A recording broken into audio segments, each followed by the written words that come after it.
Hello, my name is Reverend William Cheney. I'm the senior consultant and coach with Cheney Coaching Group, and I'm excited to be with you here at Hughes Memorial one more time.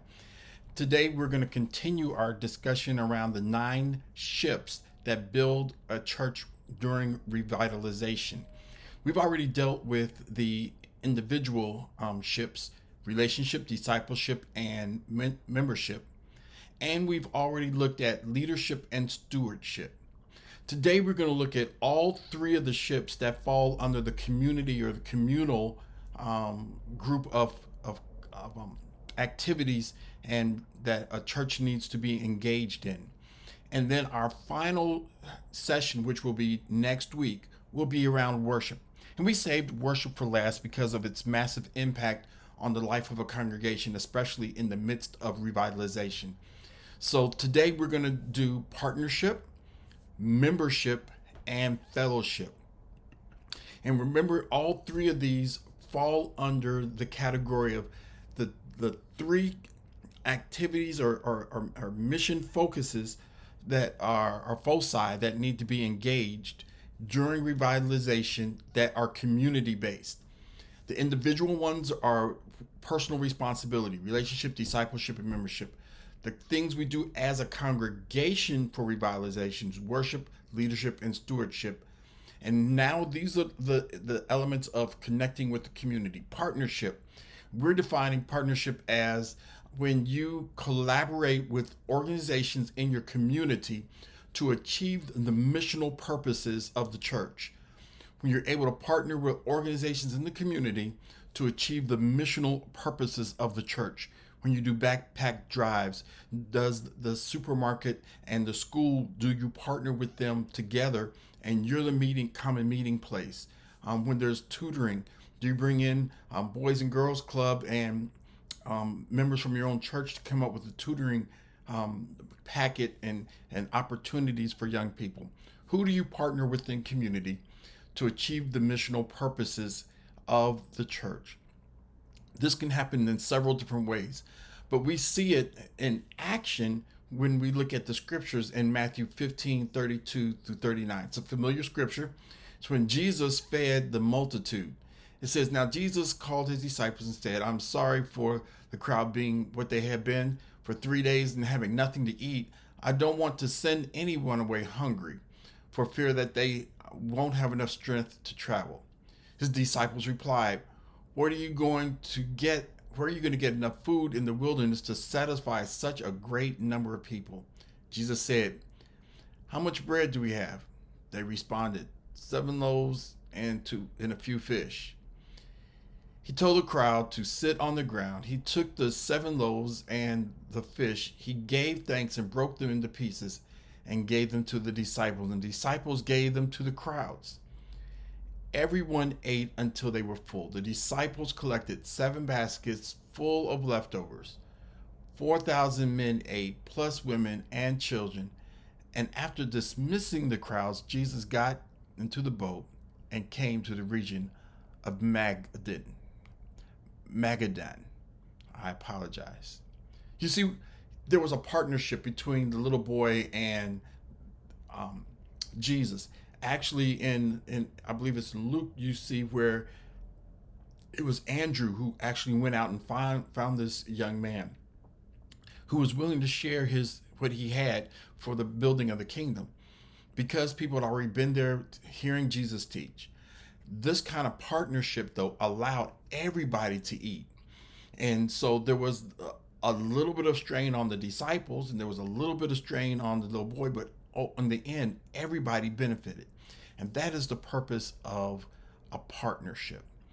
Some churches partner with public health organizations right now, getting vaccine shots as well as COVID testing, as well as high blood pressure checks, and helping people be educated about different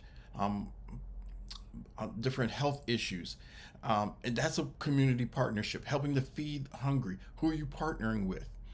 The stronger your partnerships are in the community, the greater your ministry opportunity. Because no matter how great your ministry is, there's no way to fund every little idea or opportunity to serve without partnerships.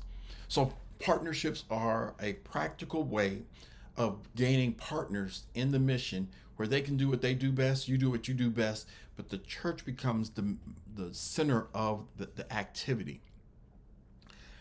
Mentorship is the second missional task. And this is the process of engaging and developing potential leaders and guiding them, not just spiritually, but in life matters. This is why many mentorship programs are focused on young people. Um, some of the best mentorships are those like the Boy Scouts, and you've seen the 4-H clubs. They mentor folk, and the suggestion is that um, if we're going to be successful in growing a church and reaching new people, we have to have a process of bringing people in and mentoring them in Jesus, mentoring them in life, and helping them to see something different from what they have been seeing. Um, in Mark, the 6th chapter, verses 6 through 8, it says this: And he was amazed at their unbelief. Then he went among the village teaching.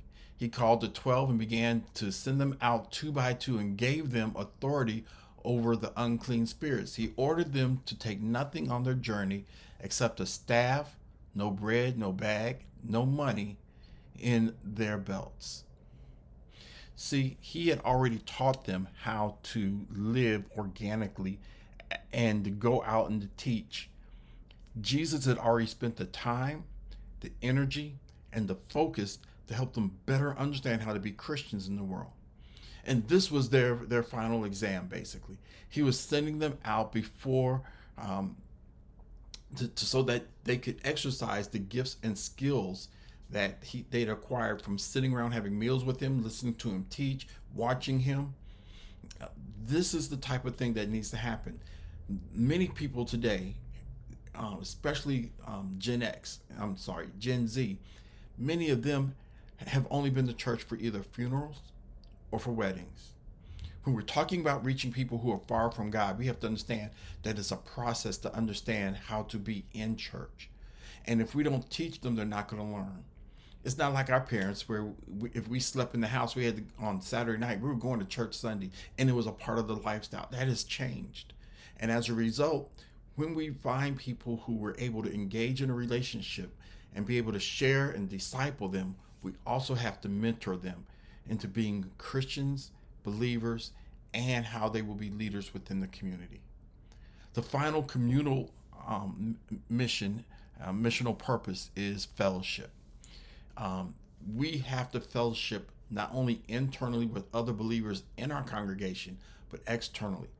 This is the game changer. When we're able to fellowship externally and people know us, the community knows us, the community trusts us, we're able to make transformations within the life of the community by our influence. What do I mean by that? Metropolitan United Methodist Church in Baltimore, Maryland, they partnered with a nursing class. And that nursing class would go around the community and do blood pressure checks and check on people's prescriptions, and they would help people better understand how to handle their diabetes. And they were all throughout the community, and they were trusted because they say, and we came from Metropolitan had already been doing feeding programs, had already been doing some summertime youth care and child care. They'd already been engaged in having community revivals. They were already trusted in the neighborhood.